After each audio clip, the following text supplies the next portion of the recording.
who are those, I mean, the players you play alongside with, the players you started with? Can you mention names? Is it in the Black Stars or? Yeah, the Black Stars. Oh, the likes of Samoajan, Anthony, Anan. So Sampson Cudjoe, Yeah. you were once, they were just comparing you to Michael Essien. They say Michael Essien's replacement. You were arrested for a match between Medeama and Kotoko. Yeah. What happened? Sometimes footballers, we can take personal issues into the game, you know, and I'm going to really play tough on you when I meet you as an You have opponent. to just, Yeah, we call that greasing. Yeah. Grease you well. So, Can you please list your top 5 players? Yeah. Wagwan people, I go by the name Charles Cobbler, and this is Boogie Down TV. I made a promise to you guys that I'm going to give you exclusive interview, exclusive talk show, exclusive everything. This is where you can have all the juiciest talks and all the juiciest vibe. And today we are blessed, guys. We have in the studio a great, someone who fought for the nation, a warrior in football called Sampson Cudjoe. He played for premier teams in Ghana and played for under 20, under 23, and had a call-up in the Ghana senior team. This is a great thing, guys. Listen, if you haven't subscribed to the channel, I'm pleading with you, go subscribe so you don't miss something like this. This is what will give you, I mean, goosebumps in your skin and all that. A real conversation. This is not something with prescript or something with script down. No. Listen, guys, this is exclusive. We're going to have fun. Trust me. And he's going to share. He has a lifestyle story that will make a great impact in your life. He's a warrior. He was a warrior and he's still a warrior. He still plays. So let's welcome, stick to me, let's welcome Sampson Cudjoe.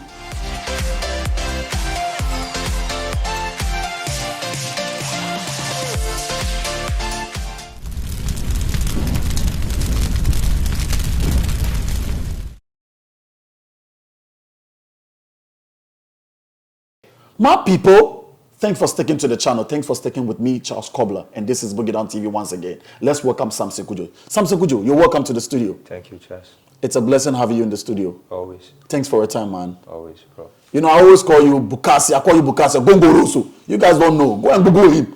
Google Wikipedia knows him. Go and Google right now, Sampson Cudjoe. A Gongo Rosso. When they say machine, engine, this is a double decker. Trust me, my nigga. With a double exhaust, it's not easy.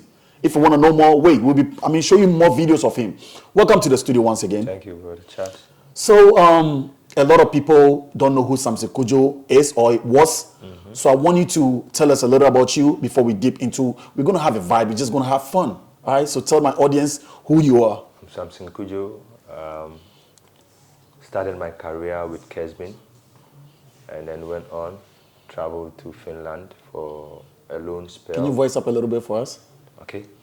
Traveled to Finland for a loan, you know, came back to Kesbin for second round in the Premier League. And then I had the opportunity to go to Ashanti Gold, which is Ash Gold. Right? Ash Gold, yeah. Perfect. And then from there, I went on to play Medeama. And then I had the opportunity to come back to Accra, which is the great Accra House of Folk. Oh. Yeah. You played for the senior side as well. You were call-up, right? Yeah, I had a call-up, Ghana, Sudan. Okay, so how was it? How was it like the feeling? Yeah, it's always great for a player to have a call-up for the national team to serve your country. You know, man, it's a big man. It's an honor. You know. Great. So who are those? I mean, the players you play alongside with, the players you started with? Can you mention names? Is it in the Black Stars or? Yeah, the Black Stars. Oh, the likes of Samoajan, Anthony, Anan, Richard Kingston, who was the goalkeeper, Jordan Ayew, Dede Ayew, John Pentel, Isaac Vossa. Oh, Vossa, yeah. Hansedu Sape, no, Hansedu who was a former player of Schalke in Germany, and a whole lot, bunch of them. Yeah. I mean, guys, like I made mention, we're blessed to have, someone who has made great impact in the country in the studio. I'm not going to just bring anybody here, not to disrespect anyone out there, but I just want to entertain the audience out there. You know, we have to bring things that would bring a lot of excitement to you, things that will make you feel good, will make you feel proud. When you stick to your phone, your TV, watching Boogie Down TV, you're not going to turn it or just skip it. All right. So Sampson Cudjoe, you were once, they were just comparing you to Michael Essien. They say Michael Essien's replacement. Did you hear that? Oh yeah. There were so many rumors going on about comparing my play with Michael. And Michael is a mentor, is for any Ghanaian footballer, even around the world. And then, but sometimes I think the upcoming ones are learning not to compare themselves with other players, because right. sometimes it gets to your head, and then when care is not taken, you don't reach that. You even miss your way. Yeah. That's true. And when you heard that or saw that, what how did you felt at that moment? Like, how was the feeling like? Do you think they were taking you too high? And do you have what it takes? Were you having what it takes? There were similarities, you understand, in our play, as in playing in the defensive midfield. Okay, defensive midfield, right. And so Michael is called the Bison, which means strength. Strength, okay. And so I think anybody who knows who I am, I'm kind of a tough player. Right, I know. When I'm on the field. I know, you don't joke. So probably that was the reason why they had to compare me to Michael. Which team was your first Premier League team? Okay, what happened was, it was amazing experience for me, okay? I left Midland, which is a Division 1 club, and I would like to, may his soul rest in peace. If I don't mention him, I'm not being fair. Alaji Bimbo, I think Alaji Bimbo. Most of the former footballers know him. I was a captain there, and I spent much time that I felt wasn't normal. I was looking for new challenges, and I decided to leave as a captain, go and join Mighty Jet. Were you under contract? Yeah, I was under contract, but these two teams were like two teams of two brothers. Okay. So there was always the swap from here to there and from here to there.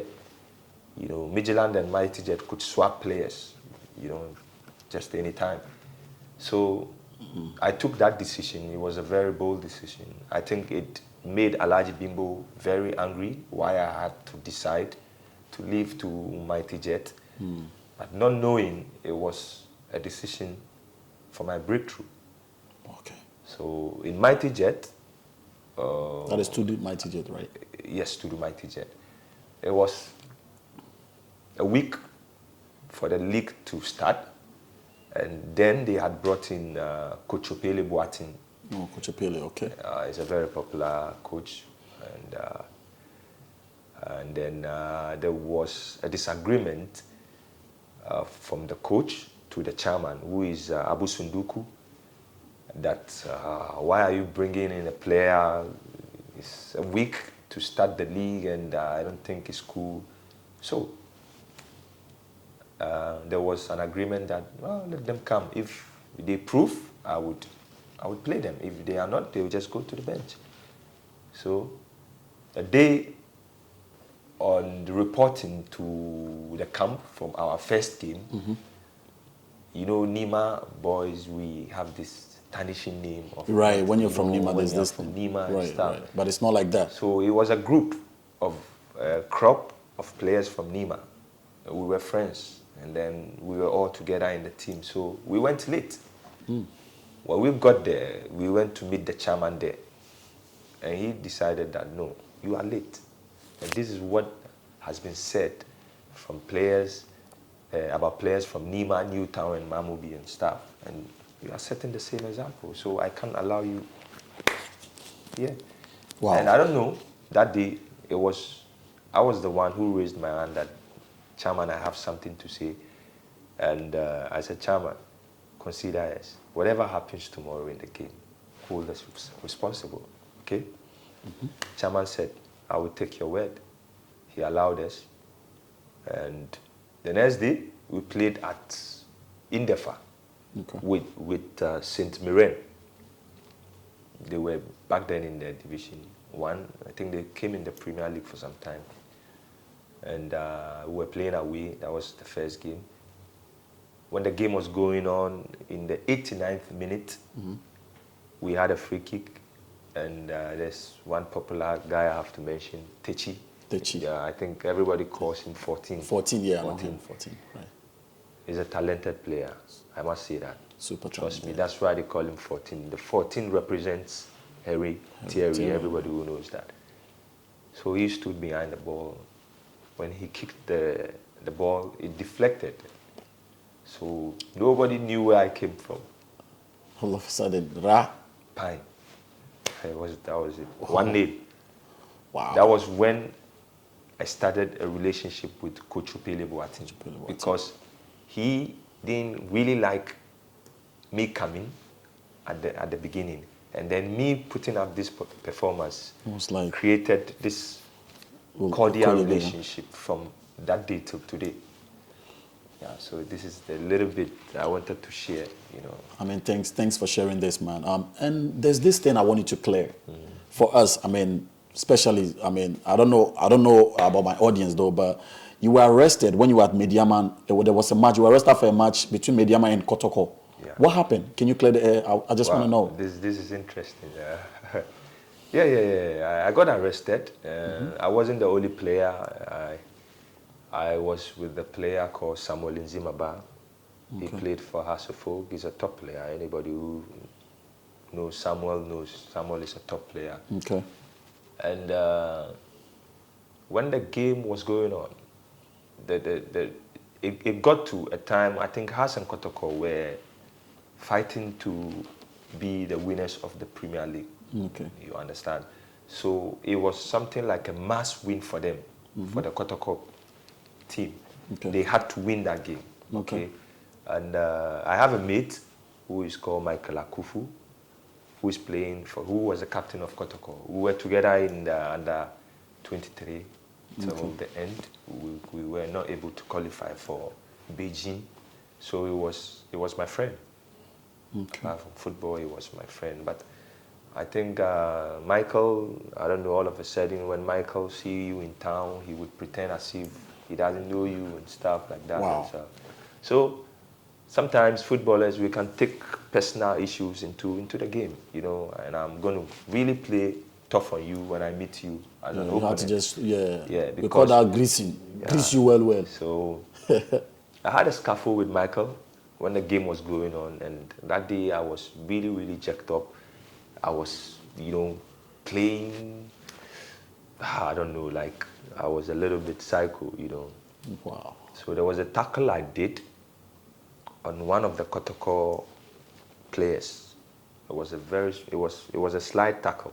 It wasn't a foul, but the way I went in, like with some bad intention, the stadium went up like, wow, like he should be shown a red card and stuff. So in the halftime, when we were going to the dressing room, there was this inspector who were supposed to take care of the fans to see that everything goes well. Yeah, everything is calm. This inspector came personally to me and pushed me and was like, why am I playing tough on the Kotoko players? Just like that? You know. An officer? An officer. In a uniform? A superintendent, if I have to say. I think I've forgotten his name. And then when he pushed me, I was really angry because I felt like, as a police officer, you are there for peace. Peace, right. For peace to reign. You are not there to show support your personal support. Right. You know, that, yeah. And then when he pushed me, I was impatient, and I pushed him. To be honest, I pushed him back, and his cap fell. So the junior police around him were like, no, we're not going to allow that. So that was when they rushed in and tried to arrest me. And then my colleague Samuel Nzimaba was the only player who stood by, came and, you know, supported me too.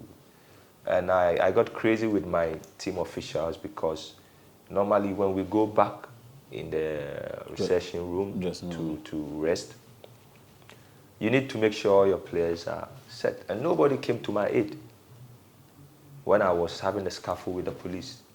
So I managed, I hustled my way out, and then when I got in, they were asking me where I was, and I got pissed off again with them that this is what was going on. You people didn't even care to come and check. Yeah, right. So why are you angry, you know?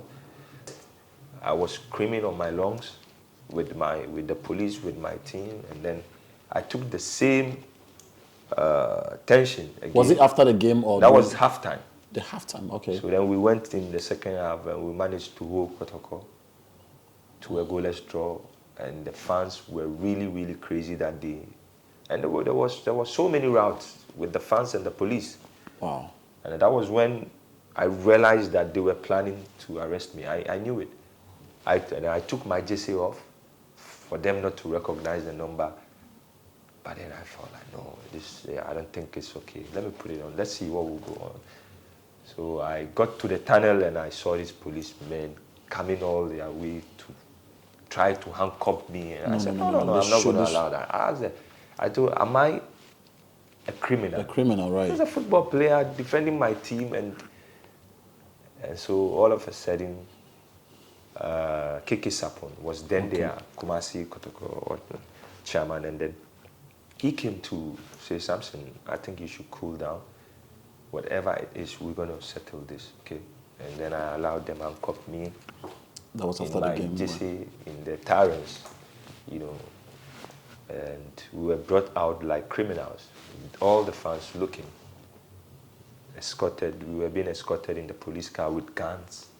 That's crazy. This happened in Kumasi. Happens in Kumasi, right? Babaya posted, and we were taken to Kumasi divisional headquarters, and we spent 6 hours. Me and Samuel Nzimaba with the entire team. The entire team were outside, and we spent 6 hours in the cells. I mean, so how did it end? Like, yeah, after we left, we had to make a journey back from Kumasi to Takwa, which was a little bit far. And the next day, I started having calls from journalists, what happened, what truly happened, and I was being advised by some that I should make it a legal case, and I said I wasn't relevant, you know. It's past. I mean, I'm so glad you're off from it, and I know this had made you, right? This made you, right? Yeah. So, Sampson Cudjoe, are you playing in any current team? Are you playing currently? Are you with any team? Not currently, because I went on 2 occasions to Ethiopia. Okay. And one was a very highly popular team. I think it was the third most supporting team in Africa. It's called Coffee. Coffee. Yeah, Coffee Club. That's how they call it. And then my second stint was in Ethiopia again. Okay. And then when I came back, I decided not to sign anything currently. Okay, so the senior side, you had a call-up, right? Yeah. So after the call-up, what happened? Like, do you think there's something wrong with the senior side? Because normally when you had a call-up, they have to give you a chance to play, right? Yeah. So what happened? I just want to know that side. Yeah, I wouldn't say something happened. Because you play under 20, under 23, yeah. And then you had a call-up for senior side. Yeah. So what happened? Yeah, the senior side was based on my performance in Ashanti Gold, okay. Which most of my fans would tell me that it was my best. Yes, it was my best ever team performance to them. That's what they say. And then based on that performance was why I was called to replace Kevin Prince Boateng. He was then in AC Milan. Okay. By then, I think he picked up an injury, and it was Ghana, Sudan, in Kumasi, Babaya Sports Stadium. Okay. And I think then Kwesi Appiah was the coach. And so, you know, players would be called. Some would play, some wouldn't play. So, wow. So do you think has Ghana football, treated you well with your career? Has Ghana football treated you well? Yeah, I would say treated me well. I don't really think so. I wouldn't say they've been fair to you. I wouldn't use the word treated me, but I think the problem in Ghana football is the officials are taking. They always want to take much more than the playing body, which is never right. I think so. I remember Randy Abbey, who was my chairman when I was in the under-23 team. He was always fighting for that he thinks players should take much more than, you know, what the officials want to take. I think that is our problem right now, right? Players are not being paid well, and officials are being paid well. You know, I think that is So if you had the chance to advise the senior national team, what would be your advice? I think I'm No, too... to the officials, though, to the officials, not the play, to the officials. Do you think there's something wrong that you can, when you had the chance to advise them or to contribute to them, what would that be like? Yeah, the officials heading the Black Stars, they still have some high people at the top, Okay. which would make a decision of what to give and what not to give. And I think the Black Stars have been enticed enough to be satisfied when you have a call-up. I don't think the Black Stars have any problem in terms of payment of monies and bonuses and stuff. I'm talking about the grassroots of Ghana football itself. I think the grassroots is dying because of the coast teams are no longer, they don't regard the coast teams, the upcoming ones, all the focus is on the Black Stars. The Black Stars, right. And if they pay attention to what you're saying, it might bring a lot of good players out of that side as well. Do you, in your football career, I mean, your worst moment in your football career, aside you being arrested against Kotoko, do you have any worst moment? Yeah, I think every player has good or bad times. Even Lionel Messi, who I consider the world's best player ever, has also faced bad moments in football. Okay. I can't really recollect my bad moments, but the bad moments are when you have to really train hard, play games upon games, traveling from year to year. I think that is the worst moment in football, I think, yeah. Yes, my people, very interesting story of Sampson Cudjoe, a warrior for the nation, football warrior. And maybe a lot of you don't believe he has been in Celtic for trials. We're going to post the pictures. We're going to show some videos. So don't go nowhere. Let me show you some videos. And when we come back, we'll continue the interview.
My people, I hope you enjoy the videos.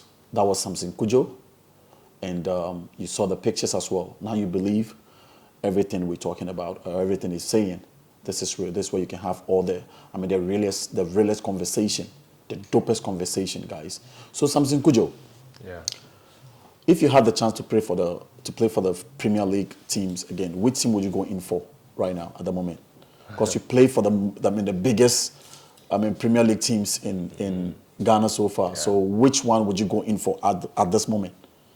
To be honest, I would like to go to Kotoko because I'm not a fan of Kotoko, but Kotoko is a team that... Can you voice that a little bit for us?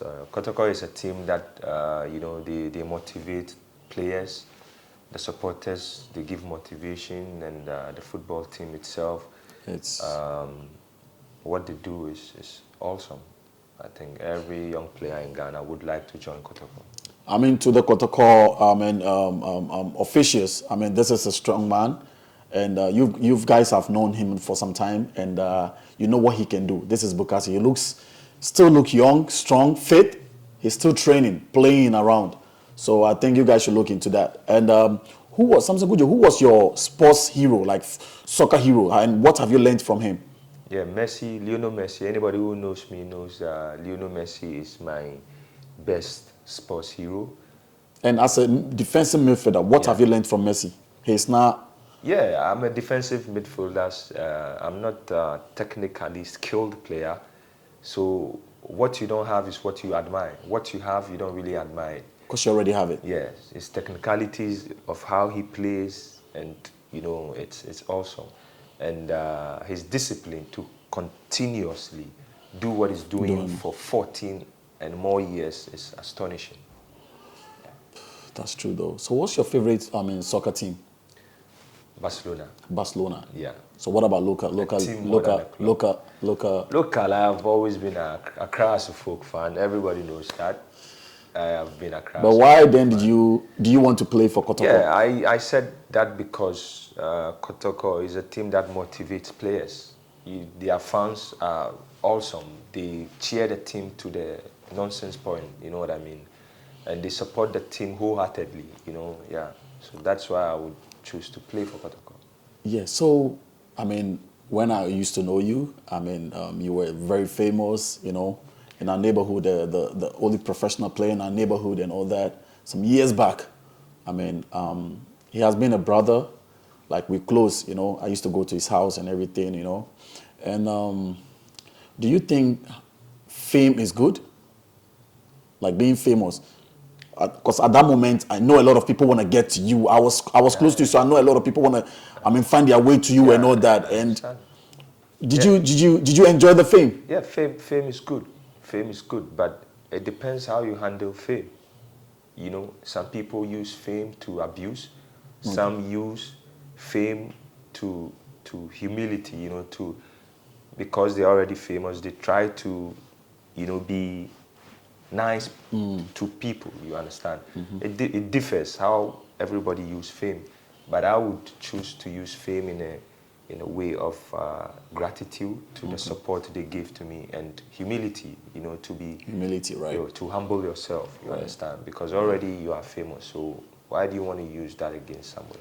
Can you please list your top 5 players? Yeah, I think... local and international as well? No, all my players will go for the international. International, okay, your top 5. Somebody has impressed me locally. Locally? Yeah. So far? So nobody has really impressed me locally. It is only my boy, who is called Suraj Idris. He's playing for Karela. Yeah, he played yesterday against Accra. So focus my boy, and I think he's impressing you so far. Yeah, he's impressing. So can you give us your top 5? Okay, my top 5 would, I'll start from countdown. Yeah, countdown from number 5. Number 5, yeah. Number 5 is Thomas Partey. Thomas Partey, who I really, really admire. Okay. Currently, the Ghana national team and what he's doing for us now. Okay, yeah. Number 4, we'll go to Michael Essien.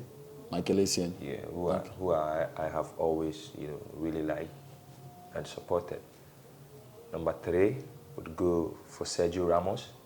I never supported Real Madrid, but his character, the way he played, I sometimes see myself like him. Okay. So I would place him on number 3. Number 3, now number 2. 2 would be Cristiano Ronaldo. For everything he has ever done, his hard work, and he's still, proving that he is a good banger, you know what I mean. And then number 1 goes out to the all-time favorite, Lionel Messi. Yeah. All right, that's a tough one though. And what do you say about Kudus? Kudus is upcoming. He needs more time to prove himself. You know, footballers come and flash and go, but just like I said, consistency. You know, Is the key. for years. You know, we have to see you making it for 5 years, 6 years, consistently. Have you heard of Majid Ashmiru? I know Majid Ashmiru. What do you think about that guy? Asamaja made a statement about that guy. All players are very good players. They all come from, I think, around us. Yes, the neighborhood. Yeah, and have you watched his play? Have you watched his play? I played against him a couple times. Asamaja made mention of. He made a statement that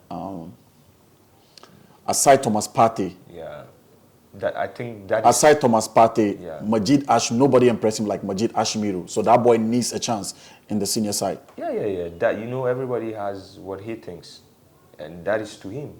And I don't disagree with him because Asamoah already has been part of Black Stars for more than a decade now, and he knows players who are fit to play. And when he says that, I give him that respect. You know. All right. So, okay, they're good. So, has your family been in support of your football career? Because I know there's this thing that I would like you to address. I know your dad is not like in support, you know. Yeah. I mean, big man, see, let me tell you, my people, the dad is very, like, bulk. He's super strong. One day he catch me in the gym and I got the punishment of my life. Yeah. True shoulder workout. It wasn't easy, man, trust me. Yeah. I mean, you have to tell us a little about your dad and your family as well. Were they in support of your career, your football career? Yeah, my dad is, I always had an issue with my dad. I mean, who is your dad, though? What does he do? My dad was a former military police in Ghana Force, Ghana Air Force. Ghana Force, not Air Force. Oh, no, Air Force is different. He's a soldier. I was a soldier, military police, and he retired and worked in the UN for 19 years. Ooh. Yeah. That was in the States? Yeah, in the States. And for 19 years? Yeah, for 19 years. But may his soul rest in peace. My dad passed away a couple of months ago. So may his soul rest in peace. My dad is a wonderful person. You know, I had my disagreement with him based on, you know, me playing football. He wanted me to, you know, be a scholar like my sister Pearl, who is in the UK now. Who, you know, so... But it was a challenge. It was okay. We had our issues, but my dad is a wonderful person. He's a very strong person. I mean, character-wise, my dad. Mr. Cudjoe, may your soul rest in peace. Yeah. We will love you. May your soul rest in peace. Yeah. Wow. So it was nice having you in the studio. I mean, I would like you to tell my audience, my subscribers, your final words, and your people out there. I know a lot of people are watching you as well on this channel. Your final words and your next move. We want to know your next move. What is Sampson Cudjoe working towards? You know, I know you look super fit. Trust me. I know some people when they take a lot of time off from football, they look big and all that. They look bulky and all that. But you look, fit. Yeah. So what do you want to tell the people out there and we want to know what you're working towards as well? Yeah. What I'm working towards would remain a secret, you know, to me. And when I arrive there, they would know. Sometimes it's not good to, you know, pop out the information. Do you still want to play football? Oh yeah, I can play football for the Do you want to play? Yeah, why not? Why not? I'm working towards it. All right. But to me, I want you to play for the, local, I won't say local, the Premier League in Ghana. I want to see you. I know that vibe. You know, this is one thing people should know, that before when we started football, it was for the love of football. Okay. But football has changed. Football is about money. Now. Because as you play and you start becoming famous, the pressure, increase. It's just like your name is going up. So I think Ghana is the least country around the world that is not paying players good. Ghana, I think every country I know is paying minimum like $1,000. So when you were playing at Hearts of Oak, can you brief us about your salary? My salary was 1,000 Ghana. Which year was that? 2015. 2015? Yeah. And they were paying you monthly? Yeah. 1,000 cedis? Yeah. Ghana football. Ghana football. Yeah. You guys should do well, trust me. It's a fact. You guys should do well. 1,000 Ghana cedi, 2015, right? Yeah. And now, do you have any clue? I mean, the amount. Do you know the amount they're paying now? I don't have a clue the amount they pay. And you don't even think it will go up? I don't really know, but I think something should be done because in Nigeria, I know that the law. So, in which year did you make money in Premier League in Ghana? In which year? Because I saw money around you at that some I don't want to mention it. Oh yeah. In which year? I was having the opportunity to always be in the under 23 team, and then when I moved from Ashgrove to Kesbin, the money I got was 280 million, which is 28,000. 28,000. That was back That was then. 2015. It's a huge sum of money. So 2015, right? That was 2012. 2012. Yeah. Okay. And then I bought my first car when I signed Ashgrove. Ashgrove. Yeah, that was when I bought my first car. Okay. So I won't say I made so much money, you know. But I think 2015. Okay. I wasn't that money. I was playing, but I always had the support and the backings of my good dad, you know. Mr. So Cudjoe. probably if you see me at that time, you know, riding in a car and looking nice and stuff, it wasn't only from football, but it was from the support of my sister Pearl and my dad. All right. So your final words to your people out there so we can wrap up. Yeah, I would like to thank all my fans, you know, for supporting me right from day one. And, you know, all I hope for is to see Ghana football grow because people started, we continue, and we want it to go on and on. So I think we want to see Ghana football excel. So because football in Ghana makes a whole lot of people happy. So if we want that happiness to be more than what we expect, I think we should do better. Yeah. All right. So guys, it was nice having Mr. Cudjoe in the studio. Okay, sorry. Are you single? That would be personal, you know. You don't want to disclose it? No, but I have my kid who is in Germany now. Oh, that's how old is he? With the mother, he's 10. 10 years.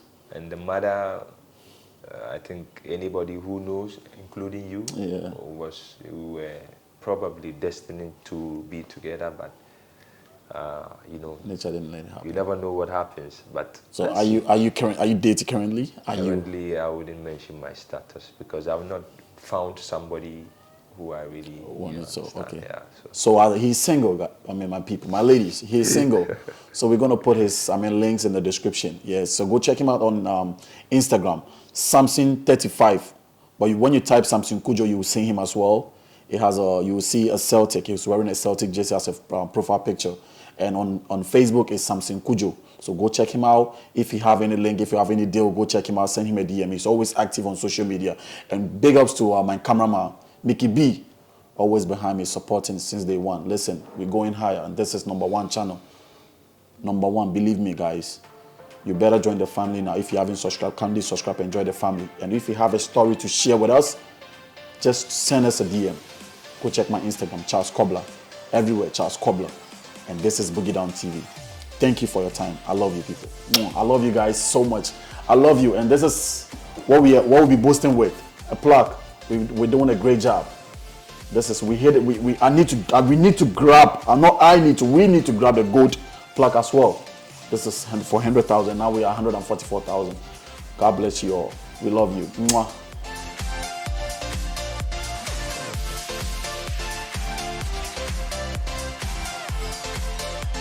What's up, my beautiful people? I have a good news for you. Whoever want to lose belly fat without workout, and even if you work out and you need a quick result, add Slim Me. Slim Me got you. It had no side effect, guys. It had no side effect. I have been taking this for some time now. I don't even do abs workout, but I've been seeing a quick result, and I've sold it to a lot of people. Listen, if you want to lose belly fat without workout, Slim Me got you. If you buy this and you don't see any result, come for your money.